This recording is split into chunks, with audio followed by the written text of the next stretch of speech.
오늘도 천국을 경험하는 하나님의 말씀의 능력이 나타나는 거룩한 예배와 또 예배자가 되시기를 주님의 이름으로 축원합니다.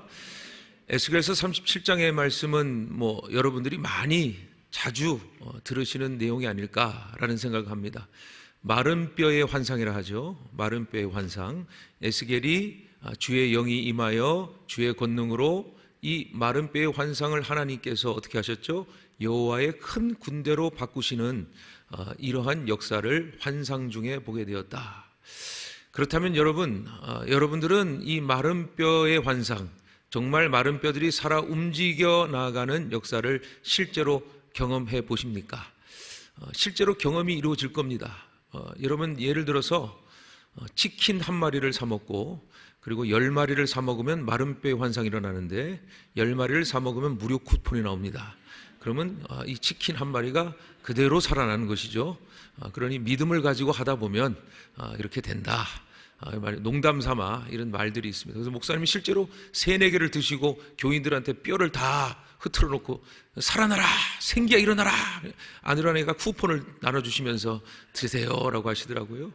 그런 이야기가 있습니다.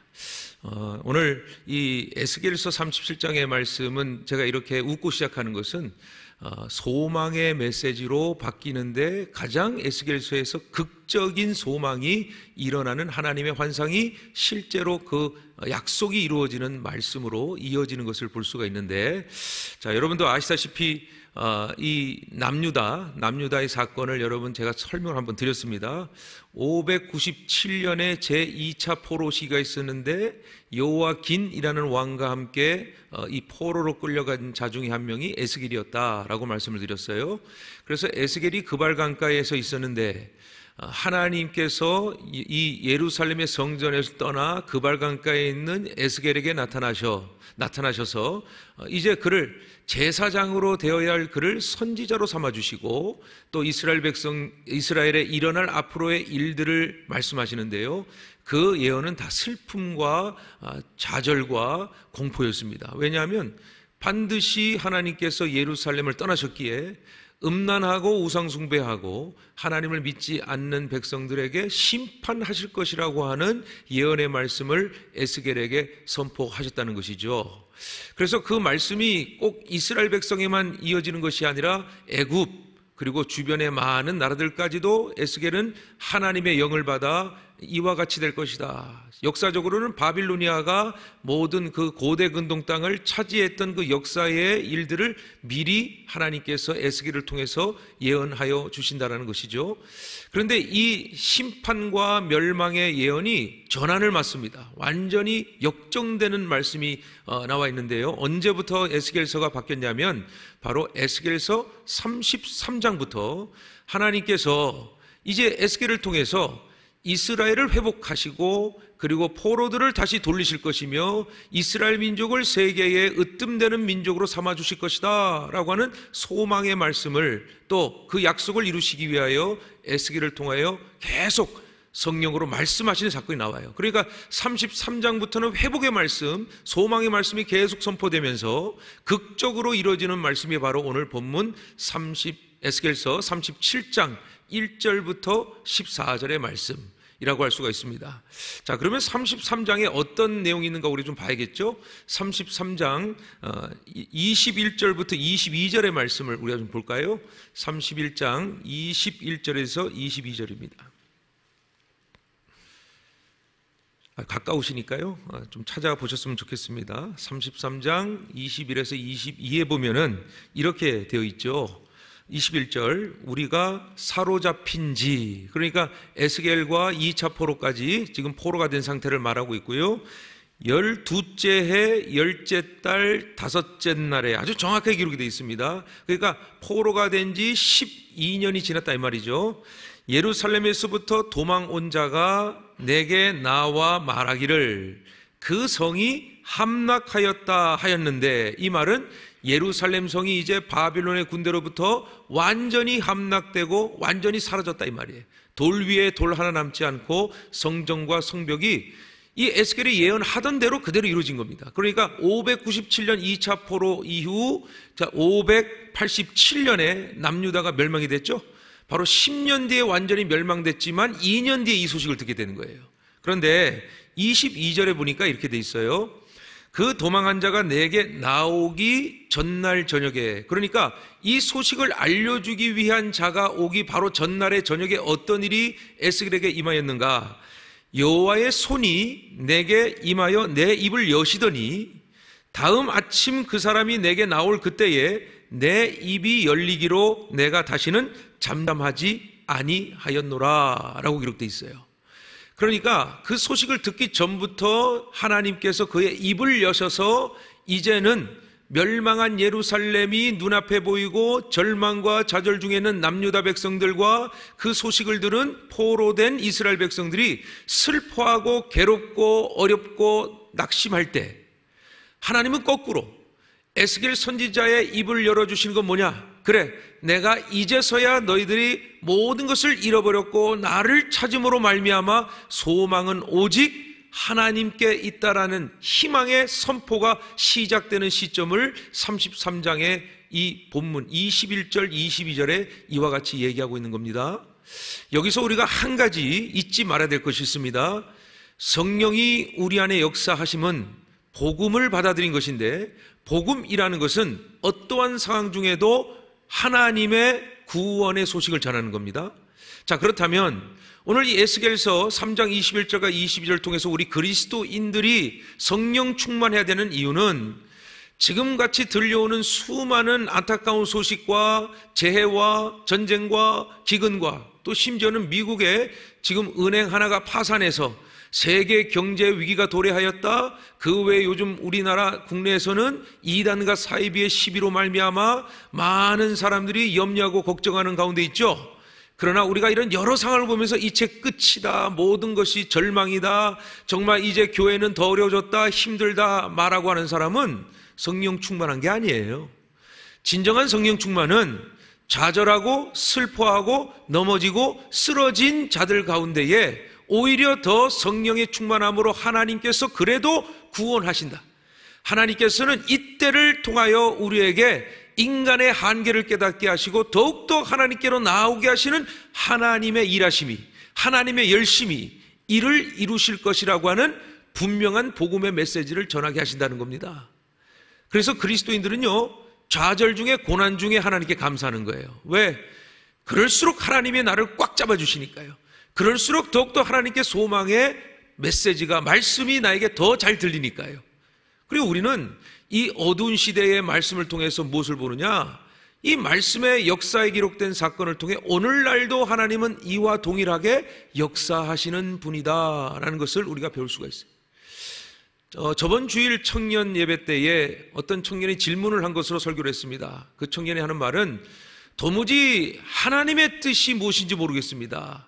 하나님의 뜻이 좀 구체적이고 명확하게 내 삶 속에 적용되었으면 좋겠습니다 라는 질문을 했어요. 그래서 제가 그 질문을 가지고 설교를 했는데요, 중요한 건 뭐냐면 하나님의 뜻을 구체적으로 명확히 알려주어도 너는 알아듣지 못한다, 제가 이렇게 얘기했어요. 왜? 66권의 말씀을 읽지도 않고 묵상하지도 않고 하나님 말씀을 모르는데, 하나님은 기록된 명확하고 분명한 메시지를 우리에게 주셨는데 그거를 알지도 못하고 읽지도 못하고 묵상도 못하면서 무슨 구체적인 하나님의 뜻을 구하려고 하느냐? 이미 기록된 말씀에 모든 하나님의 인간이 받아들일 만한 수준의 말씀을 다 주셨는데, 그렇지 않나요?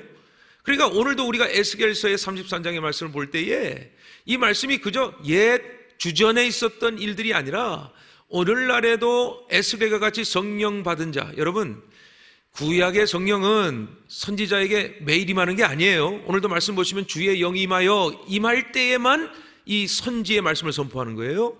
그런데 예수 그리스도가 오신 이후로는 성령이 어떻게 하신다고요? 내주하여 주십니다. 항상 내주하여 주시는 거예요. 그러면 성령이 어떻게 역사하는가? 충만을 어떻게 우리가 경험하는가? 잊지 마세요. 성령은 반드시 말씀과 함께 임하게 돼 있어요. 그래서 주의 말씀을 봐야 성령이 어떻게 역사하시는가를 믿고, 성령의 충만함을 받는 자는 내 뜻대로 은사 받았다 해서 은혜 받았다 해서 내 마음대로 주절주절 되는 게 아니라 하나님의 말씀으로 돌아가 그 말씀에서 성령이 주시는 계시와 성령이 주시는 뜻을 가지고 살아가는 것이다. 그러니 에스겔서 33장의 말씀으로부터 이 어둡고 흑암된 세상, 공허한 세상, 희망 없는 이 세상에 우리의 소망은 오직 하나님이며 하나님의 말씀으로 말미암아 사는 자는 하나님이 반드시 책임져 주신다. 뿐만이 아니다. 우리가 구원받았다 하여 기쁜 것이 아니라 아직도 주의 말씀 듣지 못하고 주를 깨닫지 못하는 자를 향하여 기도하면서 그 말씀을 가르치고 선포하고 깨닫게 하는 사명을 통하여 예수 그리스도의 복음이 온 세상에 전해지는 것. 실제로 여러분 IMF 시대의 말이에요. 우리 경제가 크게 부흥할 때는 너무 잘 살아서 교회를 나오지 않았고 믿던 자들도 해이해졌고 게을러졌었죠. 그런데 IMF가 탁 터지고 나서 실제로 생각한 것은 교회가 망하는 줄 알았습니다. 왜? 이제는 성도들이 헌금을 내지 못하는구나. 경제적으로 모든 기업이 부도가 나고 도산되고 모두가 쓰러지는 이때도 교회도 같이 무너지겠지? 아니었어요. 더 많은 분들이 오셔서 다시 하나님을 찾았고 다시 말씀을 섰고 다시 기도하면서 하나님께서 이 교회를 세우심으로 말미암아 이 대한민국을 극적으로 드라마틱하게 역사하신 거예요.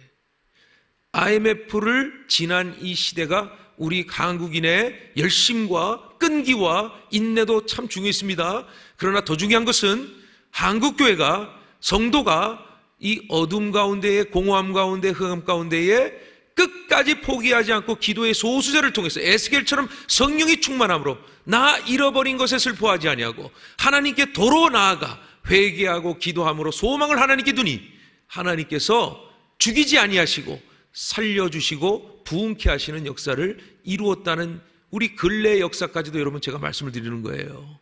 그러니 성경을 허투루 보면 안 돼요. 성경을 역사로 보면 안 되고 운세로 보면 안 되고 철학으로 보면 안 돼요. 실제 우리 삶에 역사하고 있는 하나님의 살아계십니다. 할렐루야. 이 믿음으로 봐야 살아 역사하는 겁니다. 그렇죠? 자, 그래서 오늘 에스겔서 33장의 배경을 말씀드렸습니다. 자, 37장으로 넘어가는데요. 자, 1절을 보겠습니다. 1절에 보시면 제가 이 세번역 성경으로 좀 읽겠습니다. 이 세번역이 더 쉽게 이해가 되니까요. 1절에 이렇게 돼 있어요. 주께서라고 되어 있습니다. 그죠? 그럼 주께서 권능으로 나를 사로잡으셨다. 그럼 성령 충만이에요. 그죠? 권능은 성령. 그죠? 권능으로 사로잡으셨다. 주의 영이 나를 데리고 가서, 그랬으니까 이거 환상이에요. 그죠? 성령이 나를 데리고 가서, 그 다음에 골짜기의 한가운데에 나를 내려놓으셨다. 그런데 그곳에는 뼈들이 가득히 있었다. 그랬어요. 골짜기 하면 여러분 어떤 말씀이 생각나세요? 그러니까 말씀을 해석하게 된다고요? 말씀이 말씀을 먹어요. 자, 골짜기 하면 뭐 여러 의미가 있어요. 뭐 흰놈의 골짜기도 있고 여러 골짜기가 있어요. 근데 골짜기 하면 딱 기억나시는 게 아마 시편 23편의 말씀, 사망의 음침한 골짜기를 다닐지라도 라는 말씀이 기억나실 겁니다. 그러니까 골짜기라는 건 산과 산 사이에 있는 것이에요. 그러니 해가 들지 않고 그리고 음습하고 심지어는 그 산과 산 사이에 갈라진 부분이기 때문에 어쩌면 좋지 않은 어떤 느낌이에요.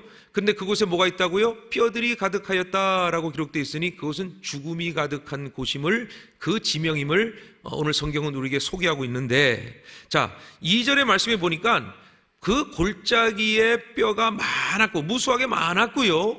그 다음에 뭐라고 돼 있나 봤더니 아주 말라 있었다라고 기록이 돼 있어요. 그러면은 이제 사람이 죽으면은 남은 게 뼈잖아요.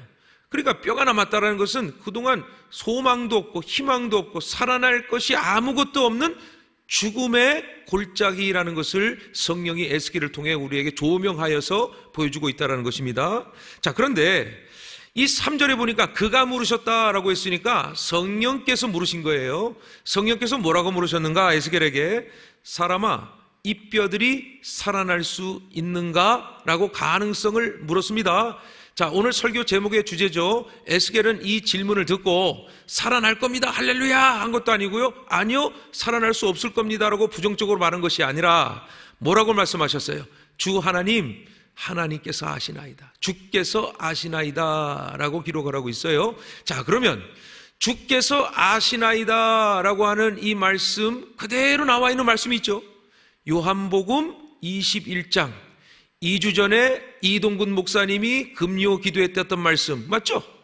예수님이 배신한 베드로에게 고기를 구우시며 뭐라 그랬죠? 네가 나를 사랑하느냐 그랬더니 베드로가 뭐라고 고백합니까? 주여 주님께서 아시나이다 라고 질문하는 거예요.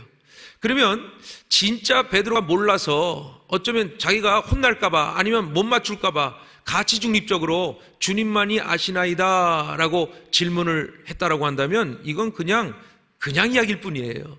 자, 주께서 아시나이다 라는 것은 에스겔이 성령의 충만으로 그 질문보다 중요한 질문하신 하나님을 완전히 신뢰했다는 걸 보여주는 거예요.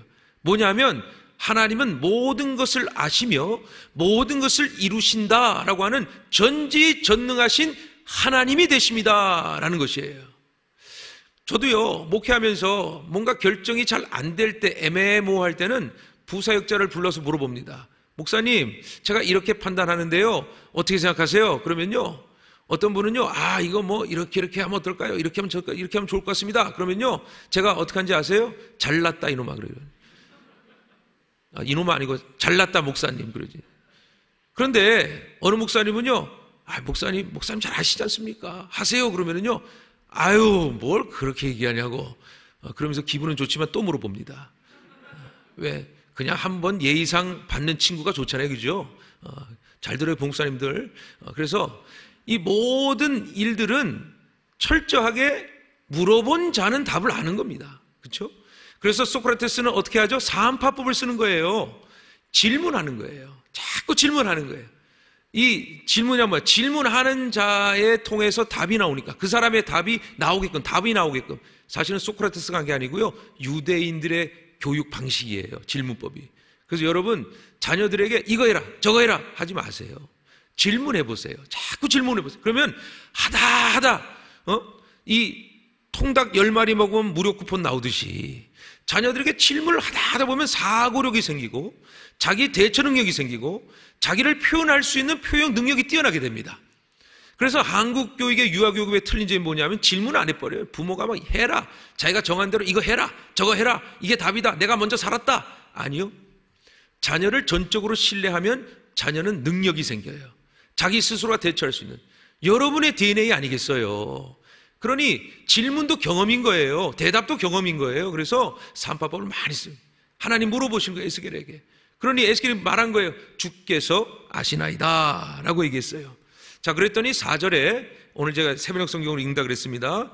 그가 내게 말씀하셨다. 하나님께서 성령께서 에스겔에게 말씀하셨는데 자 여기 뭐라고 되어 있냐면 너는 이 뼈들에게 대언하여라 라고 세번역 성경에 나와 있어요. 말씀이겠죠. 너가 말하여라 라는 뜻이에요. 자 그런데 세번역 성경을 보다 보니까요 대언이라는 말이 참 중요한 말이에요. 무슨 말이냐면 내가 너에게 영을 주고 내가 나의 말을 너에게 줄 테니까 네가 나를 대신하여 선포하라 이 말입니다. 그런데 이 대언해라고 하는 표현이요 지금 여러 군데서 나오고 있어요. 본문에서 세번역 성경을 보게 되면요 여러 군데 나오고 있어요. 4절, 6절, 9절, 10절 그리고 12절에 세번역 성경에는 대언이란 말이 무엇일까요? 오늘 여러분은 지금 대언의 말씀을 듣고 있는 겁니다. 담임 목사의 말을 듣는 게 아니고요 하나님의 말씀을 하나님께서 담임 목사를 통하여서 선포하는 캐리그마 선포의 말씀을 듣고 계시는 거예요. 그러니 이 설교라는 것은 목사의 생각이 절대 들어가서는 안 돼요. 하나님의 말씀만 전하는 거예요. 물론 말씀을 풀이하기 위해서 때로는 여러 가지 상식, 학문, 유머 여러 가지가 들어갑니다. 그러나 여러분 기억하세요. 늘 우리가 이 대언의 말씀을 잘 듣기 위해서는 무엇을 해야 되는가? 전으로서는 하나님의 주어진 말씀을 묵상하고 와야 됩니다. 후로는 그 말씀을 복기하고 나의 삶에 적용하는 매우 중요한 역할이 납니다. 왜? 대언의 말씀은 살아 역사하는 하나님의 말씀이 우리가 받아들여질 때에 하나님이 그 일을 이루시니까. 그러니까 설교 말씀을 귓구녕으로 듣고 이런 말 좀 표현 죄송한가요? 귀로 듣고 그죠? 귀로 들어서 마음판에 새겨야 내 삶으로 적용까지 되어야 말씀은 끝난 거예요. 듣고 끝나면 안 돼요. 대언을 듣고 마음판에 새기고 내 삶에 적용되어야 하나님의 역사를 체험하고 경험하게 된다는, 그래서 말씀 들으라는, 말씀을. 그렇죠? 신명기 뭐라고 되어 있죠? 6장에 들으라 이스라엘아, 쉐마 이스라엘아. 왜 들으라예요? 들음이라는 것은 내가 반박할 수가 없는 것입니다. 들음이라는 것은 말씀의 권위를 인정하는 것입니다. 들음이라는 것은 순종하겠다는 자세입니다. 그래서 이 보는 말씀도 중요하고 또 내가 따로 연구하는 말씀도 중요하지만, 그래서 교회 나와 대언의 말씀을 그냥 이거를 풀이하는 말씀이 아니에요, 여러분. 성령께서 때때로는 대언하게 하셔서 우리 공동체를 통해서, 주 예수 공동체를 통해서 하나님께서 무엇인가 이루고자 하실 때는 말씀이 먼저 선포돼야 된다는 사실이에요. 자, 보세요. 5절 말씀입니다. 나 주 하나님이 이 뼈에 대하여 말한다. 내가 너희 속에 생기를 불어넣어 너희가 다시 살아나게 하겠다. 에스겔이 하나님의 말씀을 믿고 신뢰하고 순종하여 대언했습니다. 이 뼈가 살아날지어다 라고 선포한 거예요. 그런데 여러분, 말씀해 보시면은 여기에 생기가 있어요. 생기. 그러면 여러분, 생기라는 말씀 어디서 많이 들어보셨어요? 생기는 창세기에 기록되어 있죠. 창세기 2장 7절에 하나님께서 사람을 창조하실 때에 하나님의 형상대로 빚으시고 뭘 넣었어요? 생기를 넣었잖아요. 생기를. 그죠? 그러니 개역개정 성경에는 뭐라고 되어 있어요? 그의 생명이 된지라, 생령이 된지라 그랬어요. 그러니까 생기라는 것은 뭐냐면 살아있는, 활기 있는 것을 말하는데, 지금 뼈들이 있어요. 뼈들이 있는데 생기를 집어넣었더니, 다시 말씀 볼까요? 이렇게 돼 있어요. 6절의 말씀 보시면 힘줄, 그리고 살이 입혀지고, 그리고 살갗이 덮이고, 그런데 또 말씀해 보면 너희 속에 생기를 불어넣어, 6절에 너희가 다시 살아나게 하겠다. 그때서 비로소 너희는 내가 주인인 줄 알리라 그랬어요. 그러니까 지금 이 뼈라는 것을 이미 성경은 우리에게 답을 말해주고 있단 말이죠. 11절에 보시면 이 뼈가 바로 이스라엘이다 라고 그랬습니다. 그런데 이스라엘은 뼈 같은 존재라는 것을 은유적으로 말씀하고 계시는 거예요. 왜? 예루살렘 성이 완전히 함락되고 무너졌고 성전이 무너졌으니 이스라엘 백성들이 오히려 하나님을 찾고 다시 힘을 내서 하나님께 나와야 되는데, 완전히 무력 상실해가지고 이젠 끝났다, 성전 무너졌다, 하나님이 우리를 버렸다, 우리는 끝났다. 포로된 자들도 하는 말이, 언제까지 우리가 여기 갇혀 있어야 되는가, 우리는 언제까지 이래야 되는가, 하나님은 살아계시는가, 왜 저 바벨론의 신들을 무찌르지 아니하시고, 왜, 그러니 하나님은 바벨론 신보다 좀 낮은 것 같다, 바벨론 신보다 좀 약한 것 같네, 우리가 아무리 기도에 들어주지 아니하시니. 완전히 기도의 상실, 예배의 상실, 말씀의 상실, 이 상실이 났던 거예요. 그런데 다시 하나님의 말씀이 선포되죠. 대언의 말씀이, 하나님이 그대로 말씀을 하라 그랬어요. 그랬더니 생기라 그랬습니다. 살아있는 교회의 특징이 뭔지 아십니까? 살아있는 교회의 특징은 생기가 있는 교회입니다. 생기가 있는 교회. 가만히 죽은 시체처럼 그냥 예배만 드리고 왔다 갔다 하는 교회가 아니고 막 깔깔대고 웃고 막 활력이 있고. 여러분, 이 말씀 외에도 신약에 나오잖아요. 우리의 마디와 마디가 결합하여 연합하고 라는 말씀이 에베소서에 나오지 않습니까? 교회란 뭐예요? 그리스도의 머리 앞에서 우리가 다 이어 붙여진 생명체 아니겠습니까? 유기체 아니겠어요? 그리고 교회의 생기라는 것은 뭐냐면 늘 하나님께 기쁨이 넘치고 형제를 사랑하고 자매를 사랑하며 또 더 나아가 이웃을 사랑하고 선교하고 열방을 위해 기도가 끊이지 아니하고, 그러니까 말씀이 끊이지 아니하고 기도가 멈추지 아니하고 예배가 살아 생동하고 역사하는 교회가 생기 있는 교회 아니겠어요? 그럼 주 예수 교회는 어떤 교회입니까? 주 예수 교회는 시체 같은 교회입니까? 생기 있는 교회입니까? 생기 있는 교회죠. 할렐루야. 아닌 것처럼 하지 마세요. 생기 있는 교회죠. 할렐루야. 생기 있잖아요. 여러분 보세요. 생기 있는 증명을 대드릴게요. 오늘 예배 마치고 저 올라가 보세요. 벌써 지금 우리가 돕는 분들이 생기 있게 기다리고 있다고요. 그 생기 있는 겁니다. 그죠? 우리가 베푸는 생명을, 이 생명입니다, 여러분. 우리가 그냥 드리는 게 아니에요. 기도하고 드리지 않습니까? 그죠? 그냥 게 아니에요. 이게 먹고 사는 문제가 생기라고요. 여러분, 아마 주일날 바쁘시겠지만은 저 유초등부 그리고 초등부, 소년부 가보세요. 막 생기가 넘쳐요. 애들이 깔깔대고 얼마나 좋아하는지요. 틴처치 가보세요. 얼마나 재밌는지 몰라요. 초코파이 2개 가져왔더라고요. 생기가 넘쳐요. 생기가. 간식이 넘치고 기쁨이 넘치고 감사가 넘치고 살아있어야 돼요. 우리 예배는 어떻습니까? 예배도 그래요. 저는 참 예배 감사한 게 뭐냐면은 그 성도들이 이렇게 말씀 전하면은, 물론 제가 듣긴 그렇습니다만 우리 성가대부터 해서 말씀에 은혜 받고 아멘하고, 저는 잘 안 들리긴 하지만 우리 사모님 하시는 말씀이 뒤에서 눈치 보면서 아멘 아멘 이러더라고요. 그거 생기가 있는 거 아니겠습니까? 예배가 살아있다는 거예요. 억지로 아멘하지 마시고 기쁨으로 아멘하는 것들이 일어나는, 이 생기가 있는 교회가 진짜 살아있는 교회라는 거예요. 막 수만의 교인들이 많은데 예배들 우르르 집에 갔다가 불 딱 꺼버리고 그런 교회 아니고, 생기란 성령 충만한 성도들이 예배로 기쁘고 은혜 받아가지고 어떻게 하면 도울 수 있을까? 어떻게 하면 나눌 수 있을까? 어떻게 하면 축복할 수 있을까? 하면서 찾아다니면서 위로하고 축복하고 서로가 막 역사하시는 그러한 이 생기 있는 교회. 그러니까 에스겔이 생기를 선포하지 않아요. 그죠? 그러니까 생기를 선포하니까 어떡합니까? 자, 말씀 보겠습니다. 자, 10절에 보니까 이렇게 돼 있어요. 그래서 내가 명을 받은 대로 대언하였더니 생기가 그들 속에 들어갔고 그들이 곧 살아나 제 발로 일어서는데 엄청나게 큰 군대였다라고 말하고 있죠. 그러니 뼈밖에 안 남은 그곳에, 죽음이 가득한 골짜기에 뭐가 있어요? 뼈들이 살아나고 힘줄이 붙고 살갗이 붙고 생기가 살아나서 어떻게 됐어요? 하나님의 군대. 창세기 32장에 이런 군대가 있어요. 마하나임이라는 군대가 있어요. 마하나임. 야곱이 삼촌 라반의 집으로 도망갈 때에, 다시 형 에서 아버지 집으로 돌아갈 때에 이 마하나임이라고 하는 군대가 두 편으로 갈라서 야곱을 지키지 않습니까? 그죠? 바로 두려운, 야곱이 두려워하는 삼촌 라반이 쫓아오는 이들을 막는 군대와, 또 두려워하는 형 이 에서를 막는 군대와, 이 군대를 믿음 없는 야곱을 지켜주시는 마하나임이 됐다는 거예요. 자, 그러면 이 군대가 어떤 군대라고요? 하나님이 택하신 이스라엘 백성이 이와 같은 군대가 되었다라고 말하고 있다는 거예요.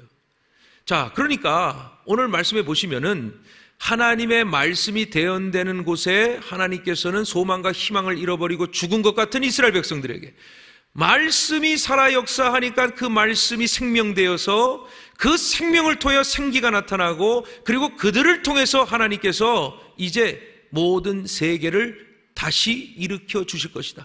너희만한 민족 없다라고 에스겔을 통하여 말씀하고 있다라는 사실이에요. 자, 여러분 12절 말씀 보겠습니다. 이렇게 돼 있죠.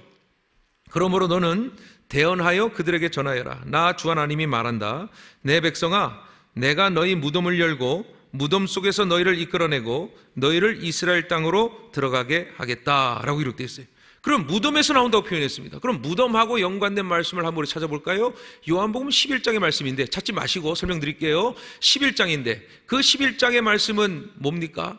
나사로가 죽었다 다시 살아난 이 하나님의 놀라운, 예수 그리스도가 죽었다 살아나게 하신 역사죠. 그런데 그 역사에서 우리가 바라볼 것은, 이 예수님이 나사로가 죽었다라고 들은 후에 조금 늦게 가셨어요. 이틀 뒤에 가셨죠.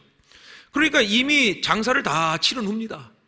그런데 그때에 처음 만난, 예수님이 만난 이가 누구냐면 마르다예요. 마르다가 예수님께 뭐라고 말했냐면, 예수님 조금만 더 빨리 오시죠. 만약에 나사로 우리 오빠가 살아있을 때 오셨더라면 지금 죽지 않고 살아있었을 텐데요 라고 예수님에게 이미 죽었습니다, 끝났습니다 라고 말을 했죠. 그랬더니 이 예수님께서 마르다에게 하시는 말씀이 뭐냐면 23절에 이렇게 되어 있어요. 네 오라버니가 살아날 것이다 라고 얘기했어요. 살아날 것이다 라고 얘기했어요. 자, 그랬더니 마르다가 24절에 뭐라고 대답을 했는가 보세요. 믿질 못해요. 지금 살아날 거라고 했는데 믿질 못한다고요. 그리고 이 마르다 하는 말이, 아이고 합니다. 예수님 마지막 부활의 때에 그가 다시 살아난다고 예수님 말씀하시면 내가 믿습니다. 그러나 지금은 아닙니다. 그랬더니요, 예수님이 마르다에게 뭐라고 말씀하셨는가? 나는 부활이요 생명이니 나를 믿는 사람은 죽어도 살겠고 살아서 나를 믿는 사람은 영원히 죽지 않을 것이다 라고 말씀하셨어요. 우리 그리스도인들에게 이 뼈, 뼈가 하나님의 군대가 되어 살아났다, 육신이 살아났다는 걸 믿는 거예요? 아니죠. 지금 여러분 잘 보세요. 여러분 주변에 사람들을 잘 관찰해 보세요. 그러면 아마 이런 분들 계실 거예요. 죽지 못해 사는 사람, 사는지 죽는지 모르고 사는 사람, 이겁니다. 다시 말하면 지금 살면서도 내가 죽고 싶은 사람이 많아요. 여러분, OECD 국가 중에 우리 대한민국의 자살률이 116명이에요. 1위입니다. 그런데 2위는 어느 나라인지 모르겠어요. 그런데 중요한 것은 굉장히 놀랄 만한 일이에요. 우리 자살률 116명, 그런데 2위인 그 나라의 자살률은 46명이래요. 1위와 2위차가 근소하지 않아요. 왜 대한민국 사람들이 이렇게 죽어나는 거예요? 영이 살지를 못해서 그런 거예요. 영이. 진리, 이 생명이 얼마나 소중하고 중요한지 육신만 생각하고 내 삶만 생각하니까, 내가 막연하니까 내가 책임지려고 하니까, 너무 힘드니까 감당이 안 되니까 차라리 죽어버리겠다라고 하는 이러한 악한 영의 움직임들이 우리 안에 나타난 거예요. 이 대한민국은요, 아주 악한 영이 가득합니다. 물질 중심적 만몬이 세상을 지배하고 있어요. 만몬이. 공중권세 잡은 자 그러죠, 사탄. 왜 공중권세 잡았습니까? 여러분, 공중권세라는 건 보이지 않는 권세를 잡았다는 거거든요. 우리 사람 사는 사이에. 그러면 공중권세라는 걸 한마디로 말씀드릴까요? 여러분, 이 매스컴을 뭐라 그래요? 공중파라 그래요. 공중파. 그죠? 저들은 세력이 아니죠. 저들은 이 세상의 소식을 알리는 어떤 역할을 하는 건데요. 공중권세를 잡았으니 공중파를 통해서, SNS를 통해서 지금 우리에게 더욱더 이 스마트폰, 손 안에 이 가진 휴대폰을 가지고 뭘 보게 합니까? 자꾸 세상 소식을 전해주겠어요. 세상 소식을. 그리스도인들도 말씀 안 보고 자꾸 이 세상 소식 보니까, 더 많이 보니까, 여기 또 오락도 있지, 게임도 있지, 고스톱도 있지, 뭐 복권도 있지, 다 있으니까 우리가 말씀을 볼 수 있는 여유, 아니 하나님의 전에 나올 수 있는 여유, 또 하나님께 나와서 하나님 말씀으로 내가 살아야 되는데 그 희망 소망조차도 꺾어버리게 하는 수많은 공중파, 공중권세, 이 얼마나 위험한 일입니까? 그러니 여러분, 오늘도 말씀하잖아요. 예수님이 나는 부활의 생명이니 라는 것을, 아니 니고데모처럼 우리가 거듭남이 엄마 자궁 속, 꼭 육적으로 생각해. 돈 없고 있고의 문제가 뭐가 중요해? 내가 살고 죽음이 하나님의 주인 되심을 선포하고 내가 사는 것이 복이라는 사실을 믿고 나는 영원히 산다라는 믿음이 있으면요, 살 수 있습니다. 아니 잘 살 수 있습니다. 복음으로, 말씀으로 잘 살 수 있다고. 그걸 안 믿으니까 자꾸 그리스도인들도 죽을락 하고 우울증 걸리고 넘어지는 거 아니겠어요? 아니 여러분, 우리는 뭐 안 힘든가요? 우리는 뭐 세상 살면서 정말 괴롭지 않나요? 우리는 뭐 다른 사람에 의해서 괴롭고 힘들지 않나요? 그런데 우리가 이겨내는 능력은 어디에 있습니까? 우리 안에 없어요. 예수 그리스도의 이름이에요. 복음의 능력이에요.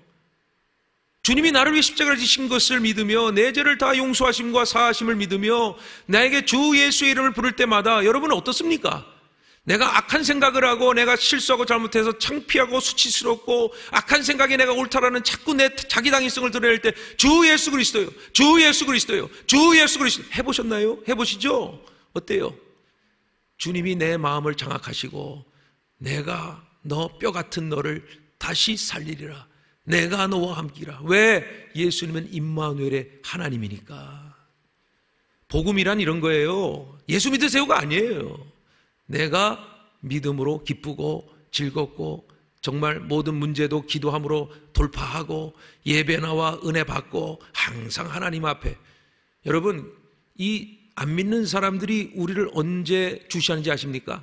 시험 들고 고난에 빠질 때, 잘 될 때는 보지도 않아요. 어디 한번 보자, 그리스도인들이 어떻게 이 고난을 잘 이겨낼까 한번 보자, 우리랑 똑같은가 보자 할 때 우리는 어떻게 돼요? 이 모든 것 하나님의 뜻인 줄 믿습니다 하면서 믿음으로 점차적으로 이겨내는 것을 보여준 게 복음이에요. 그렇죠? 병든 자를 위하여 우리는 포기하지 않고, 의사한테 안 맡기고 또 주사한테 안 맡기고 병한테 안 맡기고 기도하는 의지, 꺾이지 않는 믿음의 의지, 하나님 주신 거죠. 기도해서 하나님 역사할 줄 믿습니다.